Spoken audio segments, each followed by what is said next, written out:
All right, we'll go ahead and get started. A reminder to please silence your cell phones or radios or anything that can make noise. And once you get the mic to ask a question, please give your name and affiliation. We'll start with an opening statement from Oklahoma head coach Patty Gasso, then go to questions to players Tiare Jennings, Jordy Ball, and Grace Lyons, and then dismiss the players, and go back to questions to Coach Gasso. So, Patty, if you have a statement.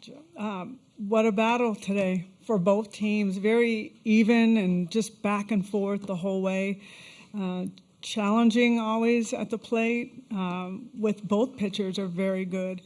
But at the same time, Nicole May had a plan, and she executed it to the T to allow Jordy to come in and ultimately pitches Jordy 55 versus 85, which is kind of what we were hoping for, is just to keep the pitch count low on Jordy and work our way through this in case we had to go to that if game.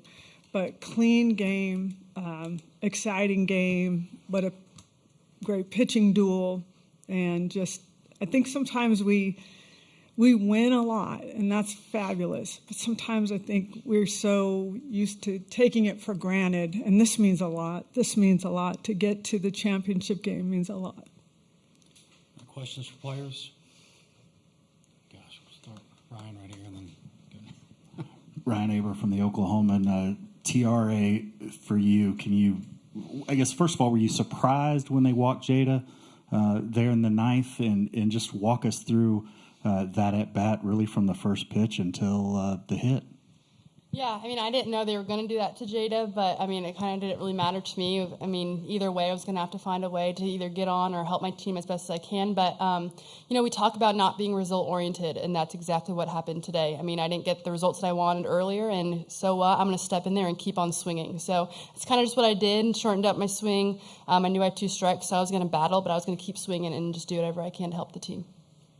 We'll go to Barry, third row, right. Barry Trammell with the Oklahoman for Tiara and Grace both. I don't know what's awaiting for you guys in later in this week, but these 2 games against Stanford and Kennedy especially seem like ultimate grinds. How much of a sense of accomplishment is it to get back past such a dominant pitcher that you had to deal with 2 games? Yeah, amazing pitching staff. That's something, though, that we know coming into this World Series. We're going to get everyone's best. And I think it was challenging, and we love challenges. And we know we want to come in with the best game plan possible. And like TRA said, not be result-oriented, because every single at-bat is a new at-bat, a new chance to make an adjustment. And it was so cool to see different people step up in different ways. And that all led into just how it ended. The entire game, top to bottom, offense, defense, we all got each other's backs. And it was a complete game. Yeah, she said it best. I think they've, again, 2 really good pitchers on Stanford staff, and they helped prepare us for the next game and later in the week. So it was good, a challenge for us, and I'm glad to get through it so we could just move on and keep on grinding.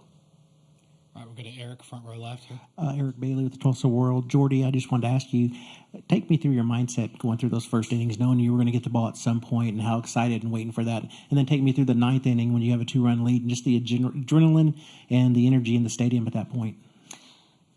Nicole was throwing a great game, and so the game plan going into it is that I was supposed to be hot, ready to go by the 5th, and so by that point, just staying loose until then. And then when I got in, it was just be present, make effective pitches, let the defense work, and just stay simple with everything, not let any moment get too big. All right, we'll go front row right. Lewis Racer, OU Daily. For Grace and TRA, you guys struck out the first time you faced Nyjah, but then you come back in the 9th with 2 clutch hits. Just what was kind of the adjustment that you had to make? Yeah, you can't think back to the results like we were talking about. You can't think of what not to do. You just want to set your mind on, one, things above. That's kind of keeps us from being result-oriented, but we also just want to make an adjustment by getting on top of the ball. I think that was something that everyone could see. She was spinning it really well, getting people to chase on that up ball. So we just needed to make an adjustment to get on top of it, and it worked out this time, but even if it didn't, we were still making those adjustments and just being simple with what we were doing, and like I said, keeping our eyes fixed on things above. Yeah, I also think just watching previous at-bats, I mean, you see people coming off the bench that are driving the ball to the outfield, so just learning, communicating throughout the entire team. Alina Torres having great at-bats, so just feeding off like, hey, what'd you see? What can I adjust to do better? So I think just talking to each other, watching their great at-bats, and kind of just let it happen for us. All right, we'll go front row left. James Hale, CBS Sports Radio. This is for Grace and TRA. I know that this is not really the focal point, but if you let down defensively at any point, if your pitchers don't really do what they do, you're not going to win this game. Grace, talk about that. TRA, talk about that, backing your pitchers and playing such good defense in this game. That's one of the funnest part of the games, playing great defense behind our pitchers who do such an amazing job. We're kind of like the last line of defense, just behind them. So just making sure that we've got their back, they've got ours. So it's so important to play clean defense and clean ball in general. So just making sure that, the heat doesn't get the best of us, the long game doesn't get the best of us. Just making sure we're present because we've been prepared for this. We've gone through long games before. Looking at that, it's definitely prepared us just to stay our best throughout the entire game. And even if it's the 9th inning, 10th inning, it's fun to play defense behind our pitchers. Yep, she said it best. I got no words. Come on, birthday girl. Sorry. Front row right. Nick Coppola, OU Daily. For Jordy, there's 3 really good outings so far in this Women's College World Series. I don't think you've given up a run yet. So just what's been just kind of your approach to just continue staying fresh, going into every single outing, and just what do you think just every single time you've been going in? So. Really for me, it's just be present, stay simple. The second I try to do too much with any one of my pitches, I start overthrowing, and then things really go downhill from there. So, honestly, just trying to keep everything simple. And like Grace said, they have my back, I have their back. And so I know that they're in every pitch, so I need to be in every pitch, and they deserve that from me. So just trying to stay where I know I can have success. Go to George over here in the second row left. George Stoya, SoonerScoop.com. Jordy, kind of going off of that, you get in jams every once in a while, and from the outside looking in, it seems like you almost enjoy the thrill of getting in those jams and then getting yourself out of them. I'm wondering, just what's your mindset when you get into those and the confidence you have when you do get in those jams? It's really just let's go to work. Turn around, look at the defense, and it's like, all right, well, let's go to work. We're gonna get out of this, and it's just as simple as that. All right, I think it was Justin, second row right. Justin Martinez, the Oklahoman, Jordy, kind of building off of that as well. I mean, is that something you feel like you've gotten better at over the years, or have you always been one of those people that's pretty even keeled? Can you kind of just talk about how that's maybe progressed throughout your career? I think it's progressed. I feel like every single time you're tested, you either come out on top or you don't. And there's been several times where it hasn't gone the way that you would want it to go. But then after that, you just want to be tested again. So I think from a lot of experiences, and they're fun. So we all love it. All right, last one for players, third row left. Emma Bachelari, Sports Illustrated. For Tiare and Grace, all the hitters on this team seem so good at controlling the tempo when you're in the box and knowing when to step out, maybe take a moment, stay in the moment mentally. What does that do in a game like this that's so close and goes so long? Yeah, I think it's huge, just knowing that we can just take a deep breath, relax, reset in our minds. Us hitters play a huge role in that, is just when I'm not in that pitch, let me just reset, take a breath, call time, go talk to coach, get some words. So I think we've been kind of doing that, the past 3 years that I've been here, is just breathing, resetting, and knowing to stick to your game plan and trust in what you can do. All right, thank you, Tiare, Jordy, and Grace. You're finished.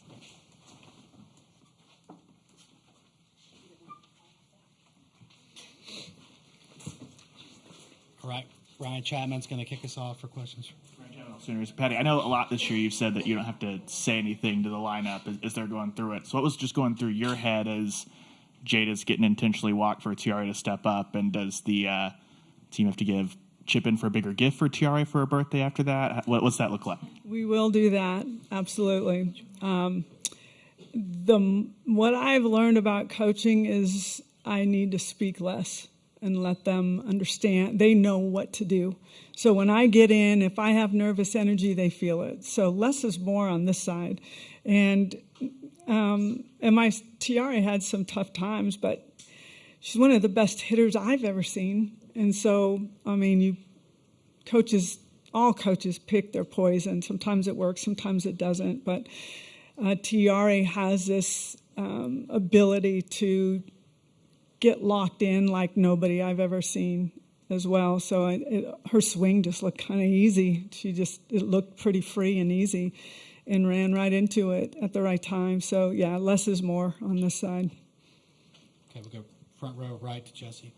Jesse Crittenden, OU Insider. Patty, we've talked about Jordy a lot during the postseason. She just mentioned, wanting to be ready to come in the fifth inning, delivers again down the stretch. Just maybe how much has she developed into a player that, down the stretch when things get tough in these big games that she can deliver? I think she's been delivering since she was delivered from the womb, really.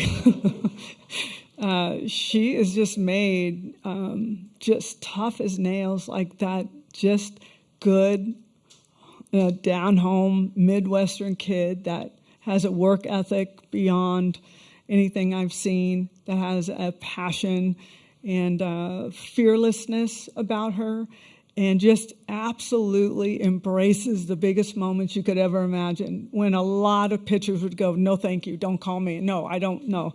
She's like, give me the ball. Give me the ball right now. Give it to me at the start of the game. Give it to me in the middle. Give it at the end. It doesn't matter. I'll be ready. And it's really inspired a lot of our players to have that kind of mentality. That's just, I think they say it very well. We're not super result-oriented. It's not, okay, if we don't win this game, we don't talk like that. We don't talk about any of those things. And it's just allowing their mentality of love for the game and each other take place without a lot of pushing and prodding from the coaching staff. Okay, we'll go to Eli, second row left for you. Eli Letterman, Tulsa World. Patty, you say all those things are unsaid very often, but for Tiare to start 0 for 4, deliver there, and then sit up there and say it's all about the process and that stuff, how far along is she now from maybe 2 years ago as a hitter to step into that moment? Oh, quite mature, without question. And she came in ready to play as a freshman and was led by some outstanding players, and one in Jocelyn Allo that taught her a lot about hitting. And they would go together and work together. And Tiare was a sponge, and now Tiare is delivering the messages. And there's just that kind of growth that when you're not good enough and you need to learn, and then when you're good enough and you need to teach. And that's Tiare, and that's Jada, and that's a lot of these upperclassmen that have been going through this for quite a long time. Okay. Jenny on the second row on the right. Hey, Patty. Jenny Carlson with the Oklahoman. Jordy, obviously outwardly very fiery, but in those moments of stress, calm seems to be what she is. How do you see her balancing the two? And then a second part, if you don't mind, the catchers have taken to wearing the blue on their gear. How did that come about that Jordy figured out that was something could benefit her? You guys screw me up when you do two-part questions very badly. Okay, so I just screwed myself up for saying that. Where did we start? Jordy calm. Okay. It's just a fearless nature, I think. And I think this team, but Jordy and this team feel like there's nothing they can't overcome. And they know that fear is kind of the enemy, like if you hear people say pressure is a privilege, they thrive. They love it. They love those big moments. And the one thing we talked about in big moments are you don't get these lasting memories when you're run-ruling teams. It's these games that you're never going to forget. And in 10 years from now, we're going to come back and we're going to gather together and we're going to laugh about all the stuff that happened throughout, before the game, in the game, after the game. Those are the moments they don't forget. The ones that are pressure-filled are the ones that they embrace. And Jordy is just, she's made that way. I don't know a better way to say it. She loves it. And the blue, you went like that and I got it. Thank you. Thank you. I think the blue is just more of a something to lock our eyes on. It's nothing, there's no big philosophical story behind it. It's just locking your eyes on it. And it's just a different color than the guard, chest protector. Ryan will be our last one we have time for. Ryan Aber from the Oklahoman. Patty, you talked about TRA's ability to get locked in like nobody that you've been around before. What did you see adjustment-wise from her early at-bats today into that last one, and even during the course of the at-bat as she fights off a couple and then finally gets the hit? I think she got a better pitch to swing at, and it was a little more of a down angle that we were just kind of clipping things, a lot of foul balls behind us, and we tried to get a little more on top, and those things started turning into line drives for us, so it worked out well. Thank you, guys. A reminder, by the way, that OU's pre-finals press conference will be from noon to 12:30 tomorrow, and the Tennessee-Florida State winner will be right after that.